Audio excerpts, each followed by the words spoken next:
A very crucial step, like the abrogation of 370. When they have ups and downs, somewhere we tend to get pulled in, views will be expressed. Sometimes some of it may translate into politics. We need to build that into a calculation. Though there was enormous pressure on us that we, maintained our relationship with Russia. I would say today that the AI era actually makes the nuclear age look like a walk in the park. When you now see these new debates unfolding, chips war, semiconductors, data sovereignty, take this very seriously. I do think that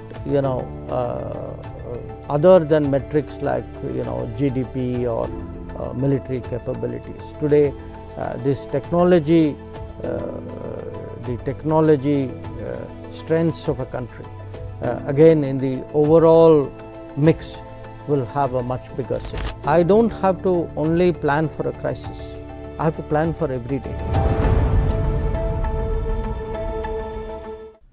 Namaskar and welcome to Indian Diplomacy, show on India's national broadcaster Doordarshan about Indian foreign policy, India's international relations, and how India is proactively shaping a better world order.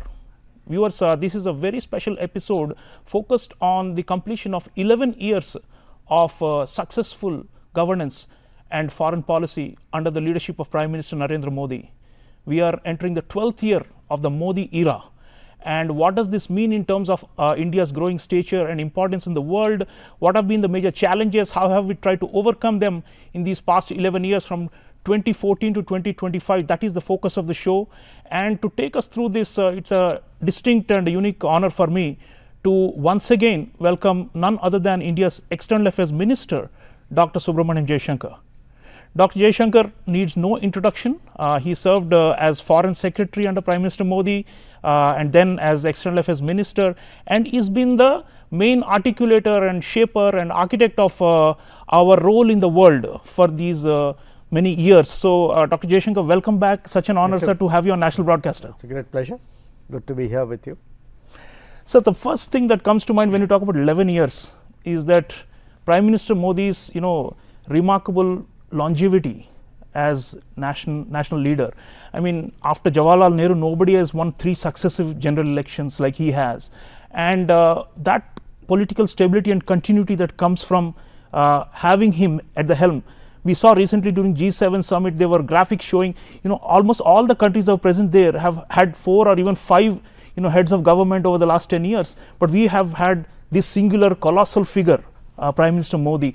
How much of an advantage would you say has that been for India, both domestically and internationally, to have this kind of a stable, continuous, and strong government for so many years? Well, I think there are very big advantages, but I would say longevity, as you call it, is just one of them, because you can be in office for a long time. The question is what impact you have. So it is, if you have a vision, the ability to translate that vision on the ground, you have ideas, you are regarded as with respect by your peers, all of that is also very much a factor. And of course, I mean, no question, as you say, I would say today probably in the democratic world he would be one of the longest, the senior-most, among the senior-most leaders. So, but it's a both an issue of experience in office, but also I would say the power of his ideas, the willingness to engage with others to shape the world, because he's also been extremely active. I mean, you cannot make an impact in the world if you haven't chosen to visit your key partners. Partners like UAE, Australia, even neighbors like Sri Lanka and Nepal, who for years went without seeing the Indian Prime Minister, going there. Presence, yeah. So, it's his activity and energy level as well. So, I would say yes, 11 years, yes, but look at the energy and commitment over those 11 years, look at the ideas and their impact and the contribution over those 11 years. I think it's a package. Speaks for itself. So, the other point I wanted to raise at the outset was about long term horizon and ambition for the country. We have the Viksit Bharat goal, we have the leading power goal. 2047, India has not been used to having leaders in the past who would set such a long, targets looking into the future, well into the future. So that kind of long term horizon, how much has it helped you as External Affairs Minister in planning our foreign policy? Because in the past people used to say, oh, Indian foreign policy very ad hoc, we just react to situations and on the spot. But then if you have this stable continuous rule, yes. and if you have a longer term goals like PM Modi has said, probably that helps us to think through as to how we envisage the world 5 or 10 years down the line and prepare for them. So your thoughts on that aspect, sir? Well, yes, I mean, I think he has an ambition for the country, and in that sense he very much captures the national sentiment. I think as a nation, as a society, we are far more self-confident. We are also far more capable than in the past, and I think in many ways Prime Minister Modi captures that in his persona. But it's not just enough to have a long term vision. You need the building blocks, you need the concepts. So if you look at this 11 years, for example, we've had a neighborhood first, where we have taken on the primary responsibility of building these deeper relationships in the neighborhood. Then you have the extended neighborhood. He's done an extraordinary reach out to the Gulf. This was a region which in many ways was neglected politically before. He has deepened with Act East, the relationship with the ASEAN. He's taken it further east into the Indo-Pacific. In fact, the concept of a Indo-Pacific itself. He has, I think, been the first Prime Minister to articulate a maritime policy through the Sagar and now Mahasagar outlook. And overall at the big picture level, he has also put forward a kind of use whatever word, I think multi-alignment or a very strong independent stance and the right to engage as per our national interest and not be pushed into any exclusive relationship.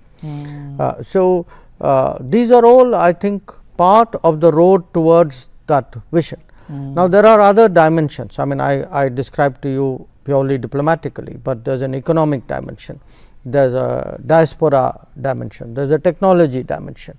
Who do we partner with? What do we get for our national development? So I would say yes, absolutely. I mean, he has given us a kind of a goal out there, to work for, but he's also charted out the pathway in many ways to get that. Right. Dr. Jaishankar, you have described the Prime Minister's style as a kind of a interactive leadership, and I would like to know, and our viewers would like to know, how much personal guidance you actually take from him, maybe not in day-to-day affairs, but in the overall direction and on big questions, grand strategy, all these things. Obviously you report to him, so to what extent you are the practitioner of the diplomacy, but he is the top political leader. So people would like to know, have there been any critical junctures or moments when maybe you were yourself not so sure, but you took his advice on which path to take or what choice to take. So viewers would like to know how External Affairs Minister works with the Prime Minister. No, I can understand that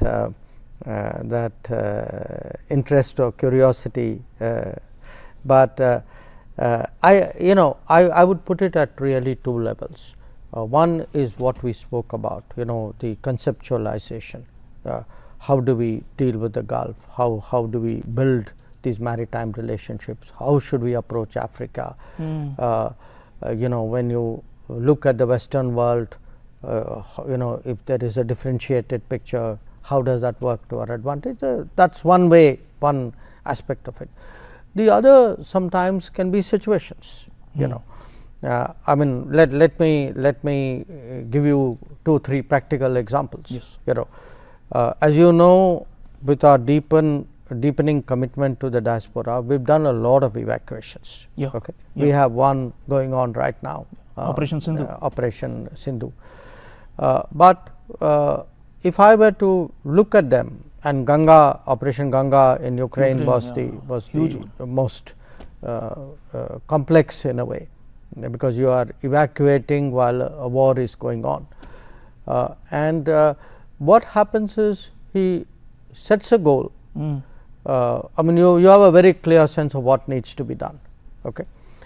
Like get our 22,000 people. Yeah, then the PM is very interactive in how you plan it out. You get the resources. So if you say, well, you know, we will need this, we'll need the airlines, we'll need the Air Force, so depending on what you are asking for the people, and where necessary, you know, if I were to go to him, which actually happened in Operation Ganga, to say you need to call up a president or a prime minister because we are having a problem out there, you know, he does it. So in many, you know, his working style in a way would be set the goal, give the resources, monitor the progress, but wherever you are required to step back, but give the person who is tasked with it a lot of operational freedom. Now, I will give you a very different example. Also, you know, when the Ukraine war happened and we came under pressure in terms of our oil purchases. Right. Okay. Now, I was going out of the country. I was going initially to the US and then to Europe. And when I went to him for instructions, he was very clear, which was that, look, I have to protect the Indian consumer in terms of, you know, the prices at the pump. Prices at the pump. Yeah. Because it is not just prices at the pump, it is probably the biggest driver of inflation if it gets out of hand. So, be very clear. I mean, this is what we need to do at home. Now, you find a way of explaining it or defending it outside. So, I was very clear what my mission was. Okay, fine, you know, the words, the occasion, the arguments may be mine, but I had a very clear mandate or a very clear position really to explain. Or I will give you a third example. You know, you know, when Sri Lanka got into the very deep economic trouble. Now, again, both finance minister and I were working in tandem on that, and you know, we could see he had a very deep commitment towards you know, helping out Sri Lanka, because he realized the consequences if things really went downhill. And we were given again you know, I mention it because it was actually an extraordinarily big commitment we made to a country to in such a situation. So, I mention this to you because often, you know, when you have very sort of challenging situations, first of all, it is important to have clarity at the top. Then the system knows what are you working towards. For someone who is doing the diplomacy, if you you know, you do not need someone to give you the you know, dot the i's and cross the t's. You need to know where are you going, what are you doing, what is your argument or your goal. And I think that is where, so for me it has been a very comfortable working relationship, because, you know, it has now been 11 years, first as foreign secretary and now as AM, and that very interactive, and, you know, he makes himself available for that also. So, wonderful, that is an eye opener for our viewers, I am sure. Dr. Jaishankar, last 11 years we have had a lot of unavoidable national security crisis. We have just had one few months ago also with our western neighbor. And one of the things I have observed, and I have written, you have endorsed my book Crunch Time also, where I spoke that our strategic culture has shifted and has hardened. So, and you have said that, you know, if the terrorists are deep inside Pakistan, we will go deep into Pakistan and get them. Now, this kind of what may be called chutzpah or self-confidence or willingness to take risks to protect our citizens and to protect the territorial integrity of India, this we are seeing, you know, that there is no longer that old, you know, the monkey is off the back, that we were a soft state. So I'd like you to reflect. You have seen this closely, the evolution of this strategic culture as has changed in the last 11 years. How come we have become so steely and so full of resolve, when in the past there have been major disappointments in defending national security from previous regimes? What is this cultural shift that you have seen, and why do you think it's happened? Obviously PM, but if you'd like to tell our audiences how India became braver and a courageous nation that has regained its valor. Well, let me give you a kind of a context to what you are asking. I want you to reflect actually on the history of our relationship with Pakistan. Take 4 or 5 crucial decisions, okay, in 1948 to allow them to retain Pakistan occupied Kashmir. Okay. Then you had a prolonged period where you allowed them to in a sense do a parallel nuclear program when we actually had a much earlier lead, and a lot of it was delayed decision making on the nuclear side. And finally 26/11, where one of the probably the worst terrorist assault on any city anywhere in the world was let pass unpunished. Okay. Now, why I am mentioning this to you is it's not a single moment, it is a overall sense that we had decades of a policy and outlook towards Pakistan. And for many of us, I think for a lot of people of our generation, here I count ourselves, meaning we are all aware citizens at that point of time. I think Mumbai attack was in many ways a kind of a turning point. And the sentiment in this country was, look, now enough is enough, things have to change. Okay, so in a way Prime Minister Modi gave them one last chance to leave the path of terrorism. Now thereafter, if you see, we've actually by Uri crossing the IB, then crossing the LOC, yes, then Balakot IB, now by Operation Sindoor striking at Muridke and Bhavalpur amongst others. What we have done is to really create a new normal, a sense that look, the initiative will not always be with you, that you cannot do horrible things and then think that there is impunity because you are on that side.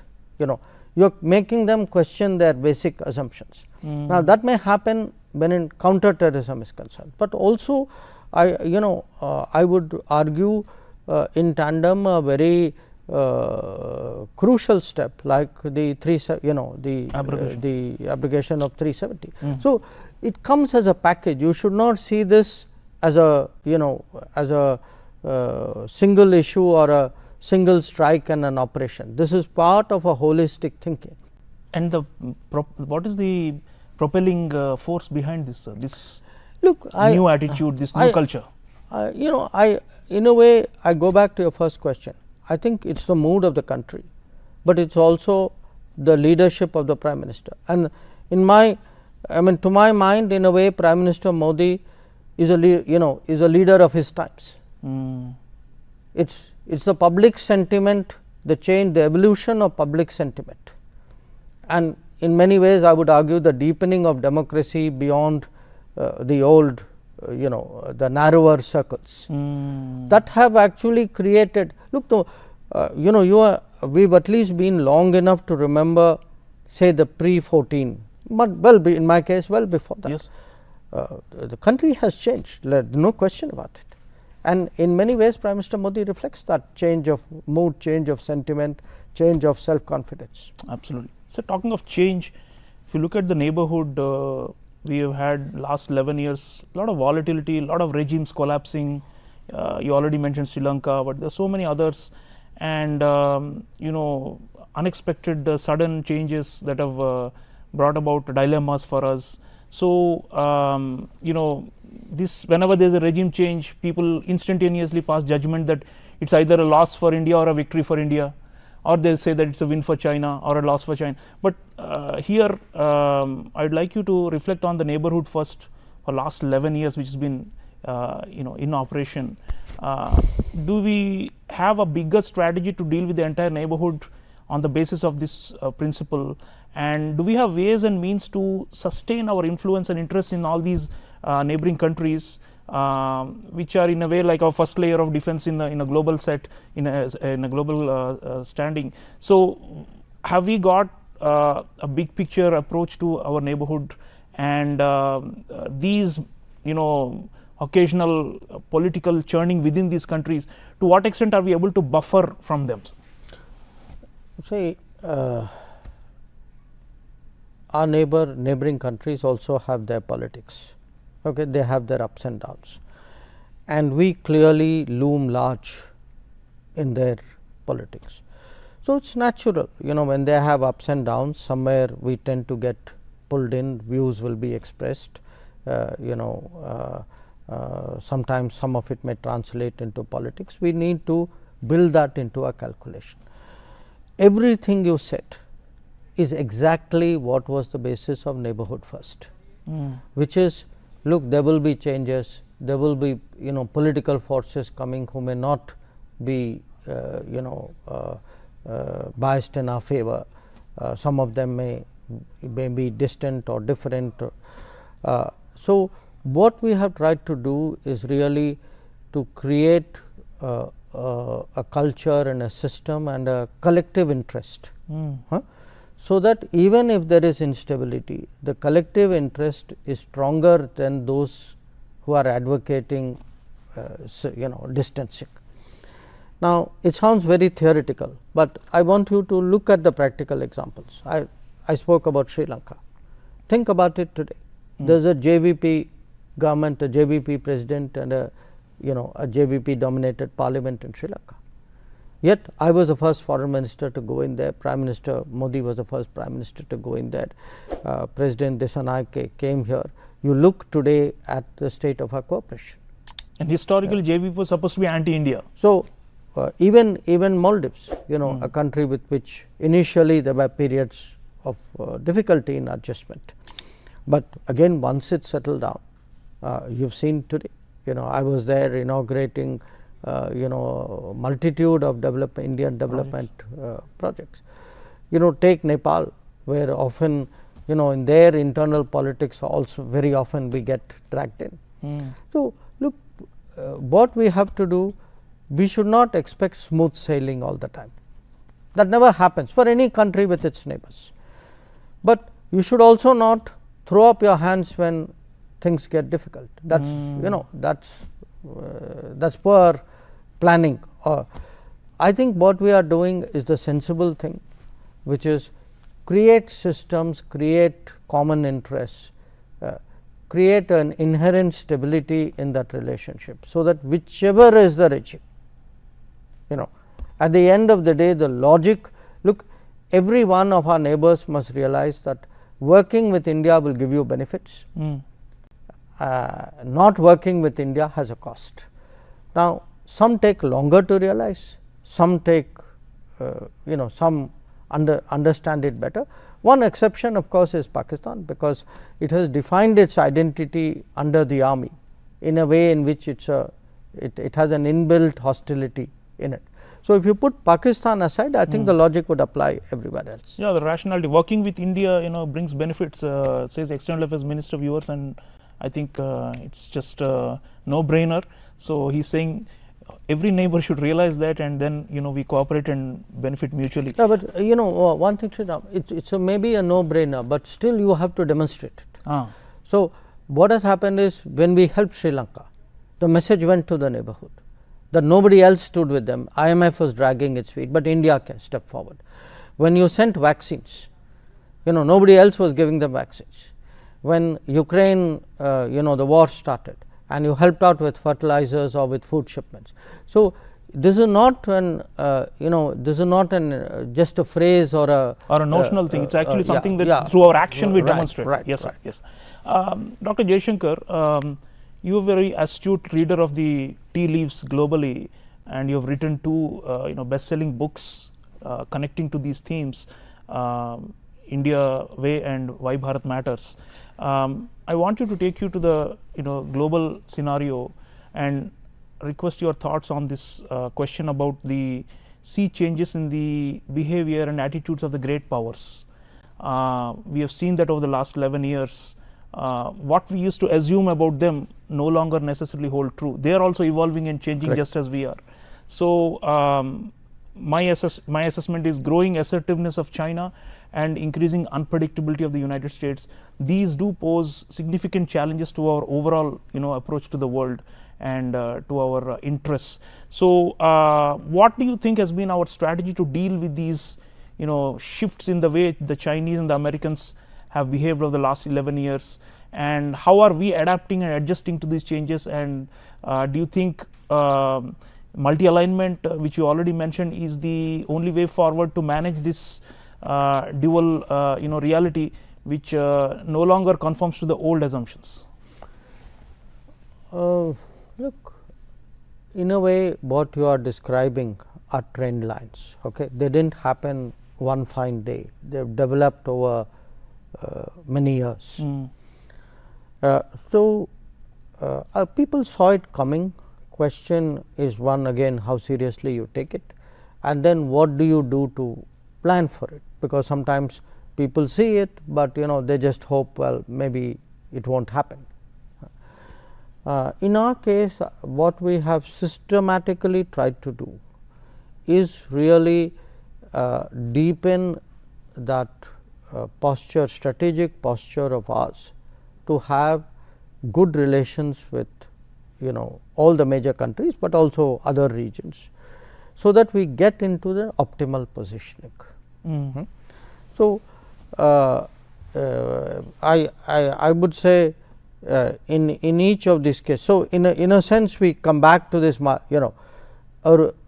we have been planning for a multipolar world. One, of course, we desire it because that gives us a higher profile and more influence, but it isn't just a question of our wishes. That's the direction the world is moving in. So even we used to talk of the West, but today you can see gaps between Europe and the United States, okay, or other Western countries and the United States.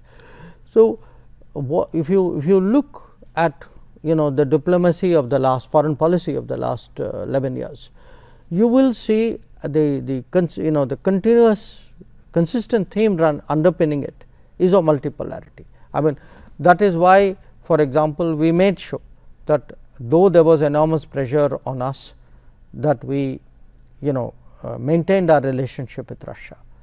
We made sure at a time when people who frankly, to my mind, were really not grasping geopolitics, felt why are you spending so much time with Europe.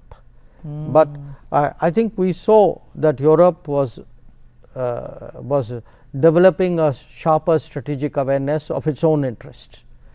Where the United States is concerned, again, yes, there is unpredictability, and therefore you at a systemic level, you stabilize it with as many linkages and relationships as possible.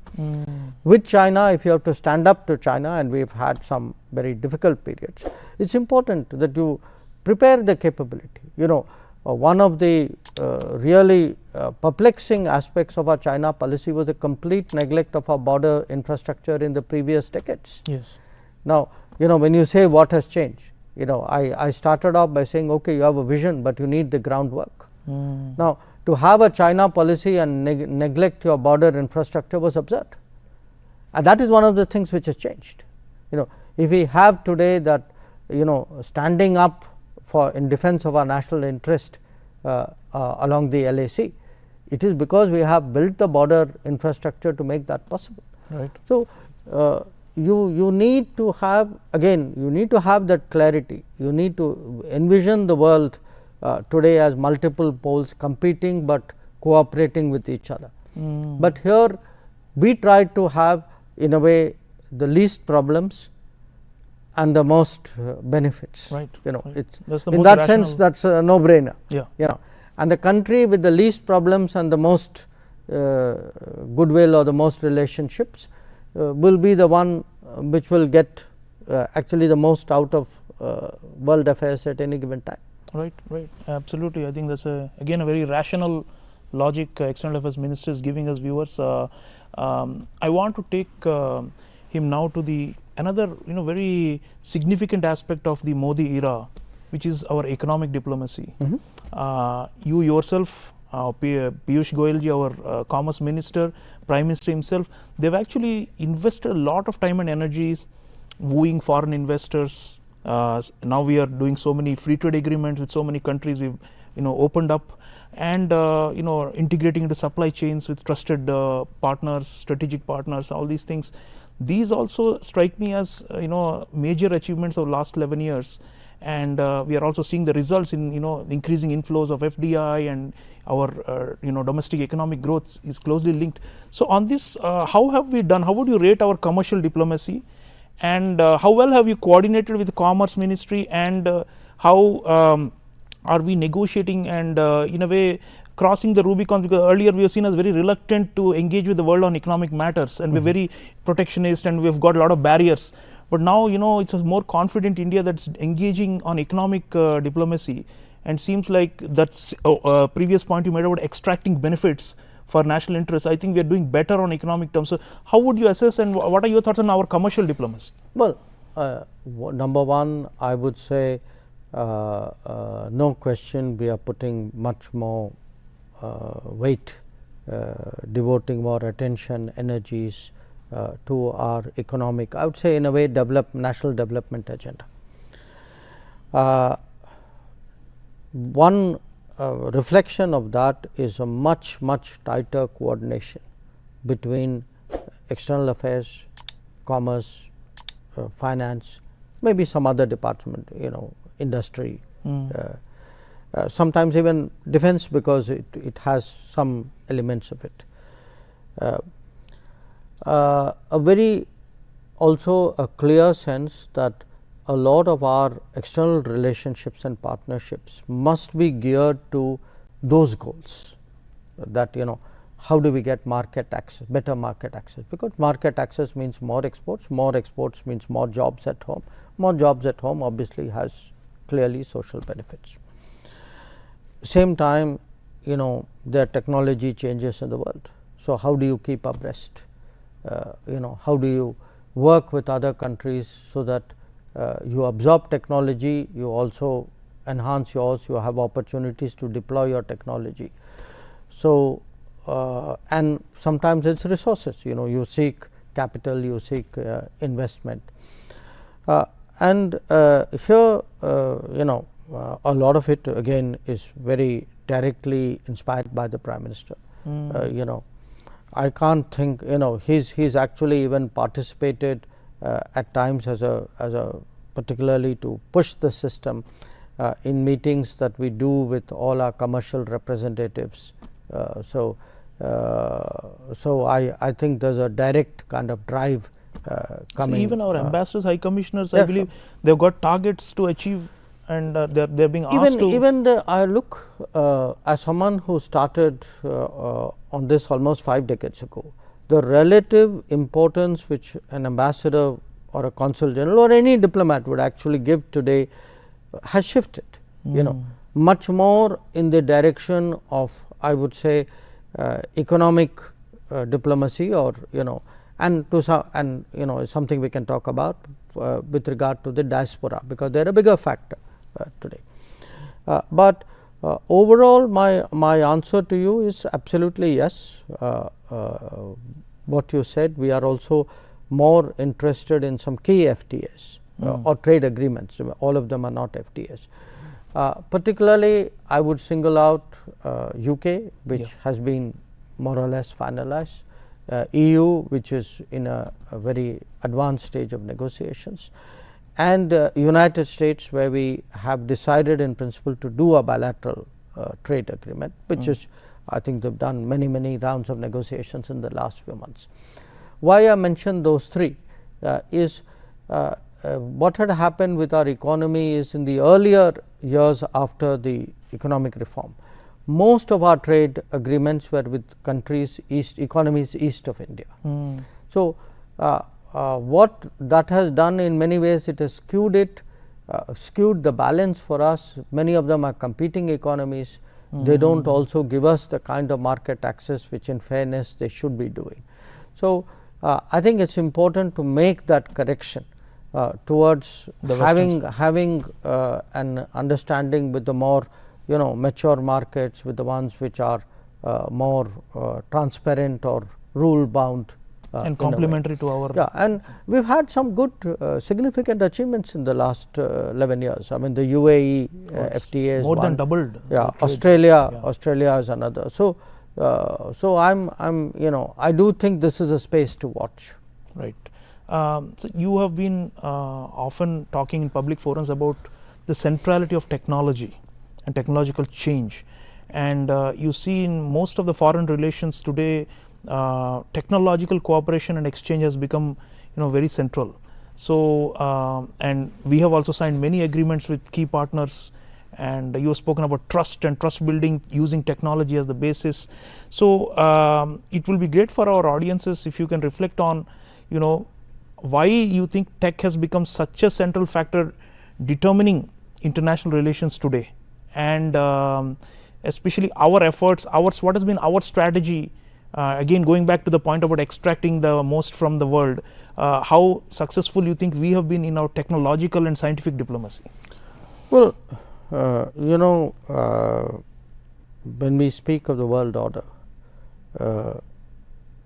it was derived in some ways from the fact that the 5 permanent members of the Security Council all ended up as nuclear powers. They were not originally when the UN was formed. In fact, none of them were, and each one of them acquired it.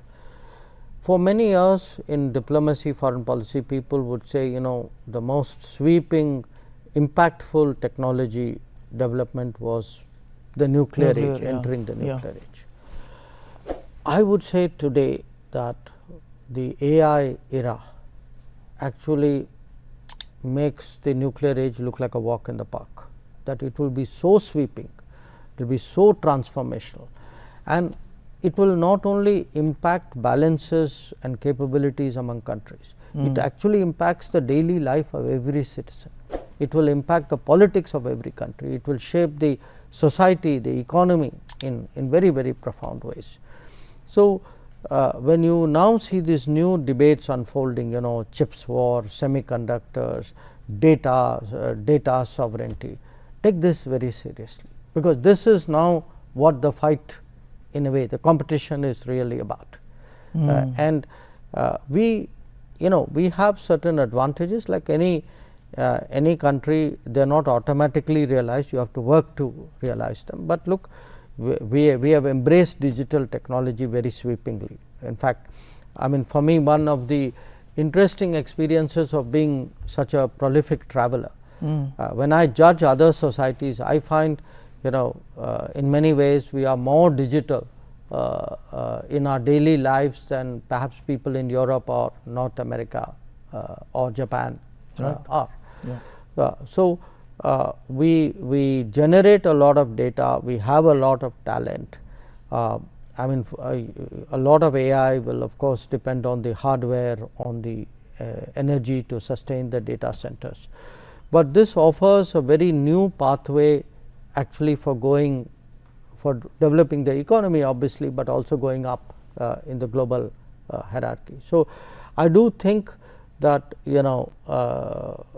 other than metrics like GDP or military capabilities, today this technology, the technology strengths of a country again in the overall mix will have a much bigger say. The ideation, sir, where does it come? For example, ISET, which we have with the US, it's a very advanced form of cooperation, critical and emerging technologies. We are doing similar thing with Japan, so many other. So, is this like when you have your counterpart and we are discussing what are the new areas in which we can break fresh ground and suddenly the idea pops up, or is it coming from like, you know, there is a convergence and there are like bureaucracies on both sides, or you know, the private companies on both sides which are looking for joint ventures, and that's why these things come? So how does something like ISET happen, sir? No, look, it's a mix, you know. I don't think good ideas are anybody's monopoly, you know. Systems have it, bureaucracies have it. I mean, don't underestimate the contribution of bureaucracies. Businesses obviously have it. So it would vary. I think ISET was partly outcome of the technology world meeting the national security world, and it was that junction box, you know, of the two countries which actually produced that. Right.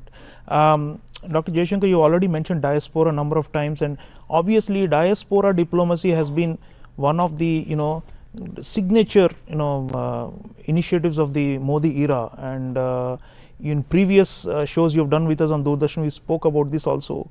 But there's one particular aspect about Indians abroad that is of great current interest, which is the safety and security of our citizens and also people of Indian origin abroad. Now on this you mentioned, gave examples of many crises during which we have done evacuations and rescue and all that. So you know, this aspect of making sure any Indian abroad will not be, you know, abandoned by Mother India, and that we will do whatever it is in our might to pull them out of trouble. You often hear this from the US government, and historically they even had, like, you know, hostage negotiation offices, and they invest a lot of resources in getting their citizens out of trouble, right?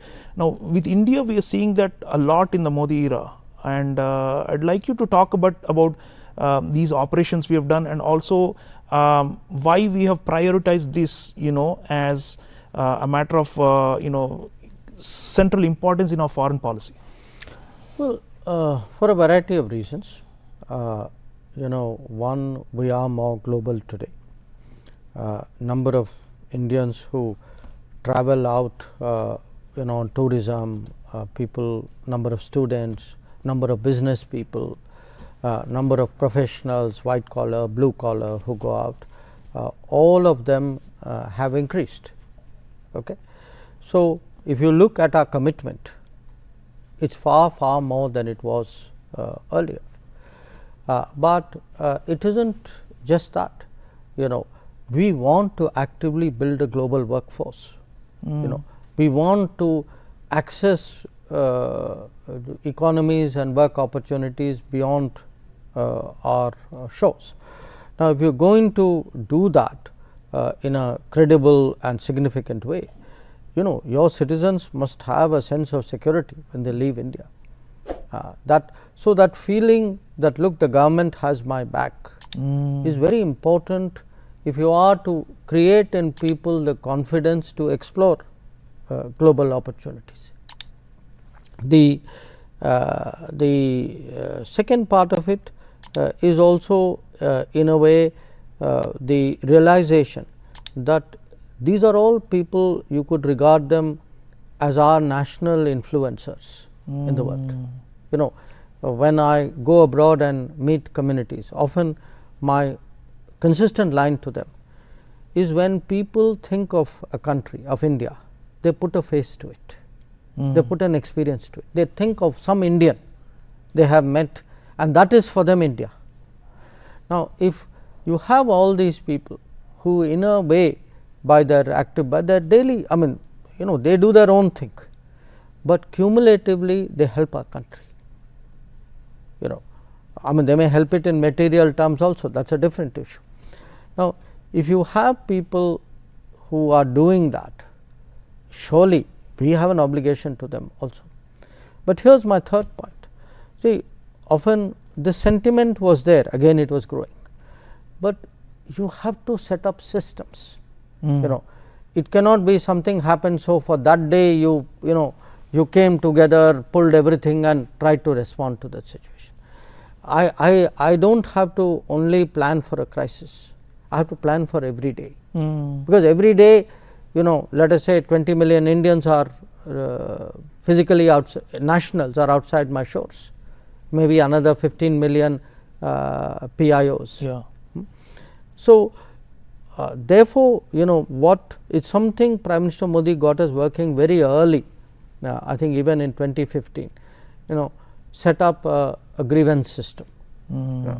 Let there be, that's how the Mother portal came into being. Set up a fund, because in an emergency people need resources. If they wait for resources, emergency is over, it's no use. Set up response systems. I have a rapid reaction cell in the Ministry of External Affairs. We have already protocols worked out with different arms of the government if we need them. If it is the Navy, if it is the Air Force, if it is civil aviation. I don't start every episode on a clean slate. People have already thought it through. That is the reason why we are actually working. So, we sometimes tend to underestimate the power of actually creating systems for contingencies, and sometimes for daily backup, and that is what is today delivering. Right. Yeah, preparation and systematic approach always makes a difference rather than ad hoc. Dr. Jaishankar, just extending this system point a little bit, MEA, you have served in it for decades now in different capacities. How has MEA and the MEA system, let's say, or the administrative structure been reformed in the Modi period, last 11 years? If you were to pinpoint one or two big changes. I remember some years ago you made a very strong statement about, yes, our diplomats are far more nationalistic today and they are trained to give it back to our adversaries and all those things, and you spoke about an attitudinal shift, greater self-confidence among our IFS officers, but also interagency coordination.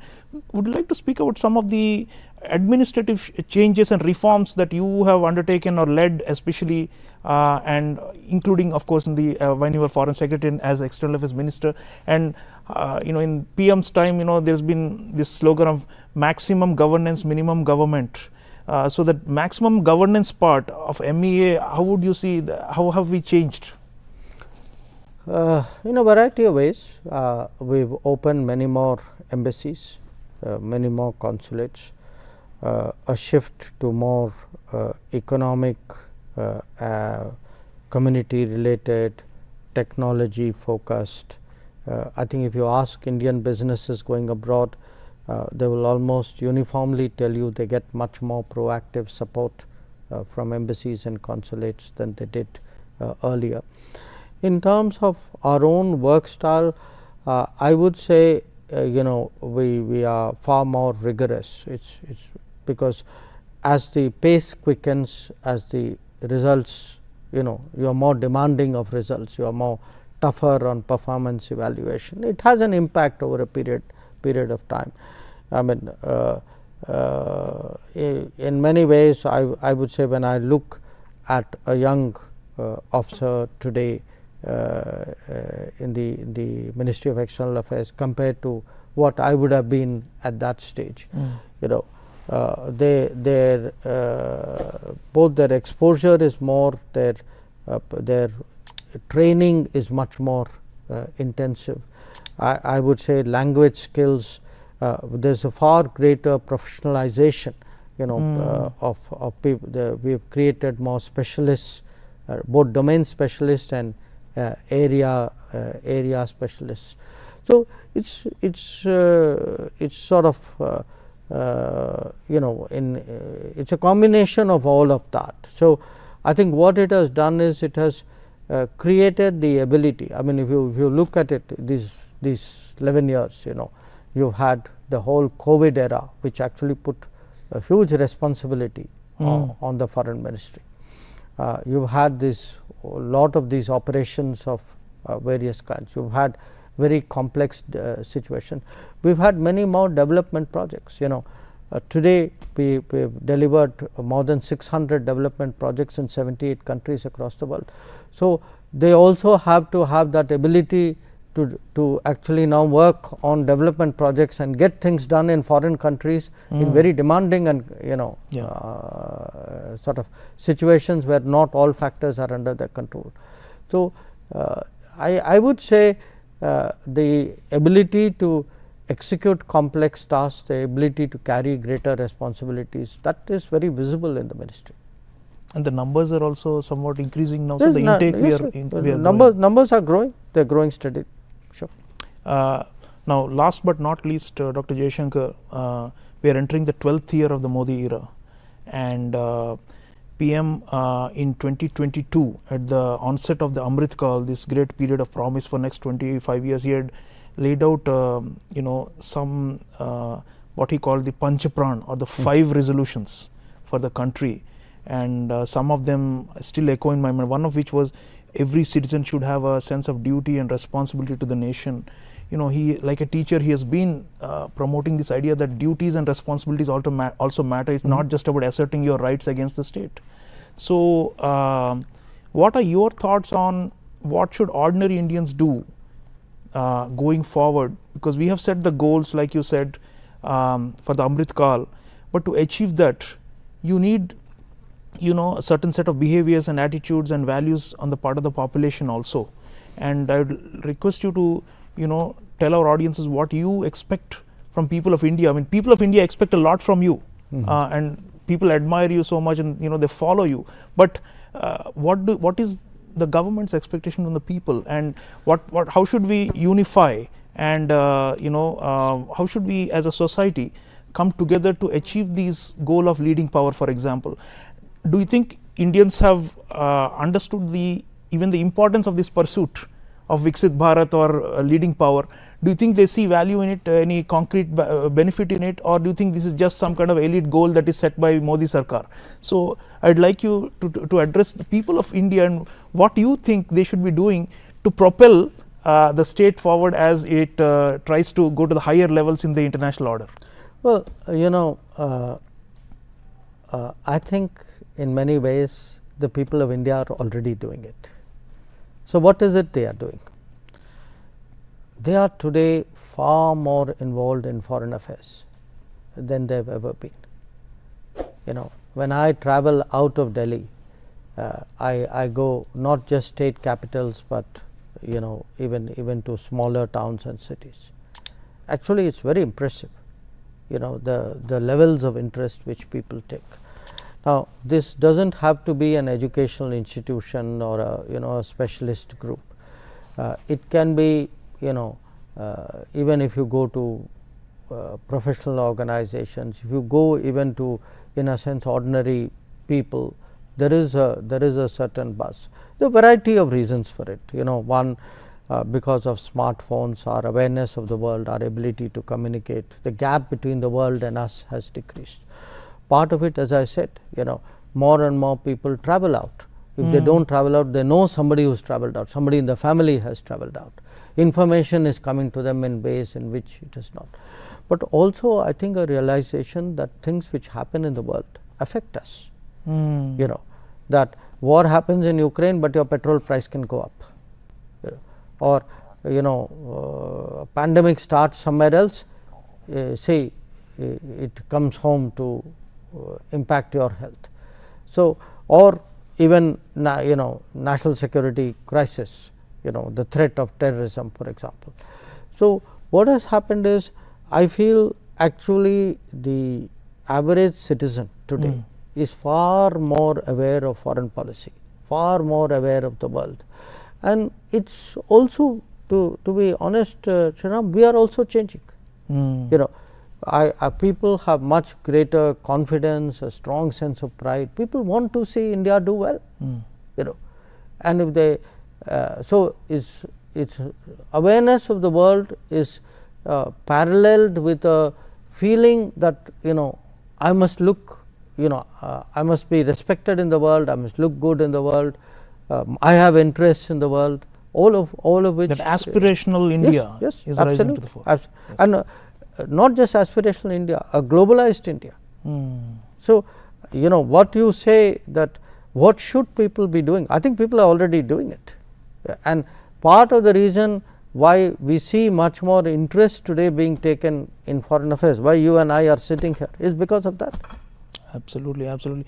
And viewers, we've had this extensive conversation with External Affairs Minister Dr. Subramaniam Jaishankar, covering so many facets of Indian foreign policy in the Modi era. 11 years and counting, we are entering the 12th year. And Dr. Jaishankar's message is people of India are already doing what they should be doing at this historic juncture in the nation. We are unifying as a people. We are more nationalistic, and we are also more engaged with the world. And the message, the main takeaway is that we cannot neglect what happens outside our borders, even in faraway parts of the world, and just assume that things will be fine.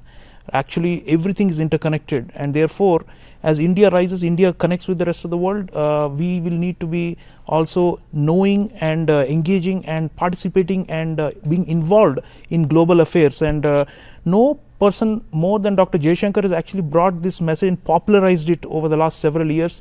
His youth following is of a different level. I don't even have to mention this. And the reason is he has ignited that curiosity which is already there in the society, but which is now coming to the surge about foreign affairs. I want to thank Honorable Minister for sparing time for us and for continuing to take the Modi era forward in terms of our foreign policy. I greatly appreciate your vision and leadership, sir. And please believe me, the people of India are fully behind you. Thank you very much. Pleasure. That's all, viewers, in this special episode of Indian Diplomacy. Do reflect and write and contact us about what Dr. Jaishankar told us and what your thoughts are, and we should continue this conversation, because that is part of the rise of India. Because the more we are into diplomacy and foreign policy, the stronger we become and the more prosperous we are, and the better it is for our core interests. So thank you for watching. I'll see you again next time. Until then, take care.